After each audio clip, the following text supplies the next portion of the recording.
we really wanted to talk about the tsunami, and just fascinating to watch everything unfold last night. Maybe you didn't stay up late enough to see everything kind of come to fruition across Hawaii and the west coast of the U.S. But we know this started in Russia with this earthquake, one of the century's most powerful, and then triggered that tsunami. It rolled east and as far south as New Zealand, I understand. No reports of any deaths or anything that we've seen. Some injuries in Japan, but really no major structural damage. And we can bring Cody in to see if he's heard or seen anything else. But Cody, I had so many questions as I watched this develop last night. So thanks for taking a couple of minutes here with us. Appreciate it. Yeah, sure.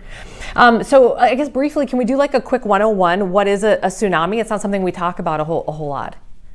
Sure. So tsunamis are formed by large earthquakes. They occur specifically in what we call subduction zones. So the San Andreas Fault, which many of us heard of, Southern California, the plates on Earth actually go like this. So they're actually going back and forth on each other. That's why you don't get a tsunami with the San Andreas Fault. You just get a typical earthquake.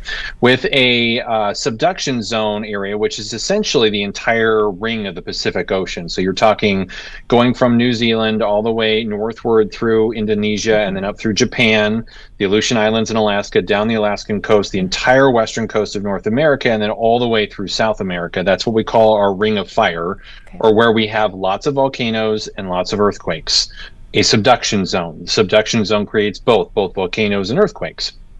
Well, in this zone, you have one plate subducting over the other. What that means is you have one plate being forced underneath the other. And when one goes underneath, when it slips and you get an earthquake, the other plate will pop up.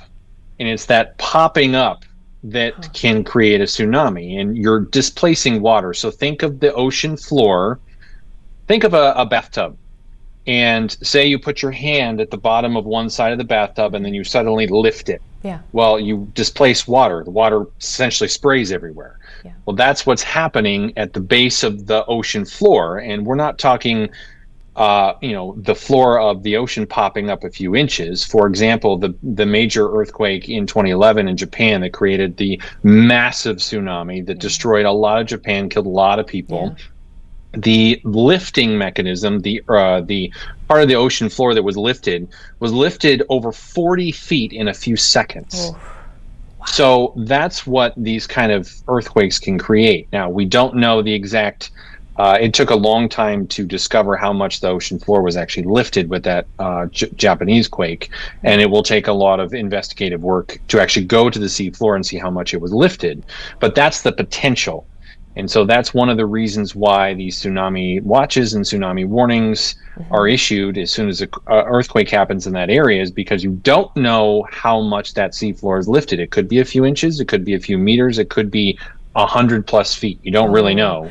I was going to ask you about that. Yeah, I'm curious about the process, because forecasting and what we know in real time, because when that happens, obviously you're saying we don't have the tools to understand just how much we're talking about. So there's a process that happens, right? And we heard these awful, warning sounds coming out in places like Hawaii and things. So what is, I guess, kind of top line it for us, the process of what meteorologists are doing at that point, and then how they're trying to get that information to the public? Sure. So you hear a lot of about earthquakes from meteorologists because we're essentially the forward-facing scientists, but the real work is actually done by geologists. So this is not considered weather. Weather is everything from the ground to space. So it's our atmosphere. So that's meteorology. This is all science. So this is all I'm so glad you said geology. That, because I've been calling it a weather phenomenon all day, and that is not right. That is inaccurate. No, it is not technically correct, but I understand the confusion. As we as meteorologists are that forward-facing science background, and so we get training in a lot of this stuff. If you have a meteorology degree, you know a lot of earth science. Yeah. So these are geologists that are actually at the forefront of this. Okay. And so what they do, part of the Tsunami Warning Center, I believe it's Pacific Tsunami Warning Center, I believe is the correct area. They are watching for specific locations of earthquakes. So in this case, they had an earthquake come up on the Richter scale. They have ways of measuring that, and then they also looked at this very specific area and said, okay, well, this is a subduction zone. At that point, they issue tsunami watches for, depending on how strong the earthquake is, for a chunk of land. In this case, it was essentially the entire Pacific Ocean that was under a tsunami watch, because history tells us, you go back to the early 1950s, the most damaging tsunami in the modern era in Hawaii was back in the 1950s from nearly this exact same spot, from an 8.0 plus earthquake in that very same area. Wow. So history tells us that this can create very large tsunamis. So it was, not to interrupt, sorry, so last night as we were watching, and I know people, went to bed probably and didn't stay up for the whole thing, but that's kind of where I left it, was, the announcers and the forecasters, they were all just like, they were saying that very thing. I mean, this could be catastrophic. And you saw the streets of Hawaii, the roads, people trying to get out or get to the higher ground. So is that kind of why the urgency was there? Yes. Okay. So there was a lot of urgency. It's kind of like severe weather phenomena where you don't really know if it will come to fruition or not. All the conditions come together. Think of my cupcake reference with tornadoes. You get a tornado watch, you have all the ingredients on the counter for a cupcake, but you haven't put it together and thrown it in the oven yet. With a tornado warning, you've now put it all together, thrown it in the oven, and did you do it right? Are you going to get a cupcake or not? So that's kind of the same thing with this line of thinking, is all the ingredients were there. The placement was correct. It was a massive earthquake, 6th largest ever recorded. Records date back to the mid 1800s. So you're talking all of the pieces were there to create a very large tsunami. And then you watch in real time, we as the general public, obviously the geologists watch in real time, and it kind of hits buoys along the way in sensors. And so we got the first images out of eastern Russia. Okay, this did in fact produce a tsunami. So that's when the tsunami warnings were issued. That's when Hawaii had the siren sound and the tsunami warnings were issued. Like, okay, this did produce a tsunami. Now we need to start getting people out of harm's way while we continue to watch and see what happens from here. Wow.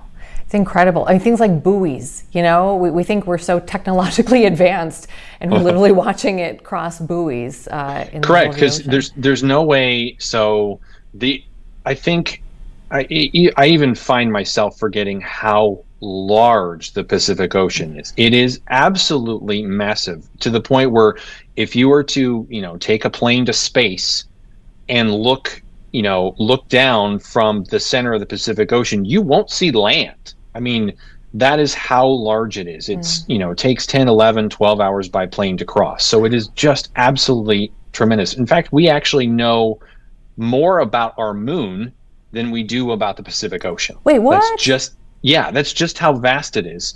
And we can't possibly measure it all, because you're talking thousands and thousands and thousands of feet down across thousands and thousands and thousands of miles. There just isn't enough equipment and enough money to be able to measure all of that. Wow. So all of this is pushed along by what we do know. Yeah. We do know the general process of tsunamis. We do know that they create damaging waves along a coastline as the wave creeps into shallower waters, because the deeper the water, the more energy it takes to affect the height of that water. And so if you were in the middle of the Pacific, nowhere close to land, you wouldn't even notice a tsunami occurred. It will just pass underneath you like a tiny little ripple, and you wouldn't have any idea. But you get closer to the coast, think again like a bathtub, where it is affected more along the coastline, because it has nowhere else to go but into the land. Yeah. What was how late did you stay up, and what was going through your mind as you kind of were catching what was happening and realizing, okay, this didn't become the thing that we had feared kind of the most? Well, I was pleasantly surprised. Some of the initial video out of Russia wasn't encouraging. Some of the buoy measurements, the atolls out in the Western Pacific, kind of ahead of where the tsunami was compared to Hawaii, also showed large rises and falls. And so that was concerning. And then when the ocean started to retreat a little bit from Hawaii, and we weren't just getting a wave necessarily inland, I was pleasantly surprised. I think it was up till 12:30, 12:45, and was like, okay, maybe this won't be a huge concern, because it's really hard to picture. So we're thinking on a 3D scale, and we don't know. So any movement at all from the bottom of the ocean will have different impacts on the wave itself. So if it goes straight up, it will have a different effect than if the ground actually goes at an angle, or it splits, or so. There's just so many pieces to this we don't know that can create different kinds of waves in different areas. It can also be focused in one direction, meaning if the seafloor were to come up and push forward towards Japan, Japan would get a larger tsunami. The rest of the Pacific Basin won't. If that were to happen the other way and forced more water towards Hawaii, then Hawaii would get a larger tsunami and Japan wouldn't. So there are just so many factors that we just can't know, that you essentially warn everyone, you get everyone out of the way. We have a general concept of how long it takes a tsunami to cross the Pacific. That's where the times came from. Like, oh, they were expecting waves to start occurring right around 7:15 Hawaiian time. Right. We know kind of how long it takes, and so that's why we're able to determine that. But we just don't know the frequency, meaning the time between waves, which can also impact wave height. And a lot of people are understanding tsunamis from disaster movies. It looks like it's going to be one giant wave and then it's done. That's not how it works. Think of dropping a rock into a pond. You get little ripples and you get several of them. Tsunami is the exact same way. It's these ripples, and so you'll get a wave and then it'll retreat. And you get a wave and then it retreats. And it can last for 12 to 24 hours. And some waves are larger than others, some are smaller. It's all fluid dynamics. There's a lot involved in you just lean on the experts. And if I were in that position, I would have done the same thing. I would have gotten people away from the coastlines. You stay away from the water at that point until things kind of settle down. And it worked out very well, much better than it could have. Thank goodness, and good to see a lot of people heeding the warnings too. Yeah, indeed. Well, thank you for checking in. You're just starting your day here with us, so we'll see you here in just a little bit for the rest of our newscast tonight. So thanks for the insights. Super interesting. Yeah, anytime. And I know you wanted to briefly talk about air quality. Oh, thank you. Yes. Yeah, the air quality stinks. But to kind of give you a scope, I know a lot of folks are like, hey, can't we just extinguish the fires in Canada? Can't we get rid of this problem? And in theory, that would be great, but it takes time and money and resources, and nobody has enough of those things. It also takes roads to get to them. But there's one graphic, and this is going to be super rudimentary. I'm literally going to turn my laptop around to my desktop. But this is one graphic that kind of shows the scope of the fires. I have a lot of tabs open. This is how I work. What? So these are all of the fires in central and northern Canada that are producing our smoke. But look, all of this moving color, so all these tans and browns, this is all the smoke funneling into portions of the U.S. This is the scope, how big it is and how much it can spread. And all of these, so this is, if I were to zoom in, this is 62 independent fires, most of them very large. This is 40, this is 19.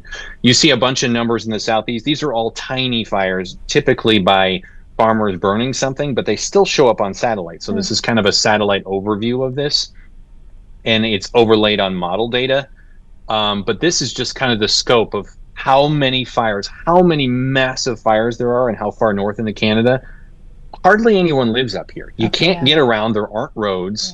And so you'd have to fight them by air, which nobody has enough planes or enough resources or enough money to be able to do that. So it's just, it's not logical. It doesn't make sense. And so then the question is, okay, well, how did these start? Why are they worse than in years past? A lot of it has to do with year-to-year variability in rainfall. There's been a lot of drought up there. Many of them are started by lightning. A lot of them are started by humans. campers that leave their fires unattended, stuff like that, just like we do in the US. Yeah. So it's unfortunate that it keeps occurring. They've had some very dry years in central and southern Canada. Hopefully that comes to an end at some point in the future, but it is what it is. And unfortunately, we get northerly flow, we finally get comfortable air, and we get wildfire smoke. Yeah, it's definitely a nuisance, and can be harmful for certain people who are dealing with respiratory issues and things like that. So it's never good. Sure. But boy, that's a struggle to try to get a handle on all of that. It's a mess. That was a great visual. I'm glad you shared that with us. Thank you. And that alert, I think, goes through Saturday, like early or late evening or early. Yeah, it appears that way. And keep in mind that this is so a lot of this will actually come from above. So that's kind of the hard part is, again, our atmosphere is three-dimensional. It doesn't just come from the ground and surface level. It gets what we call mixed down as you mix up some of the atmosphere.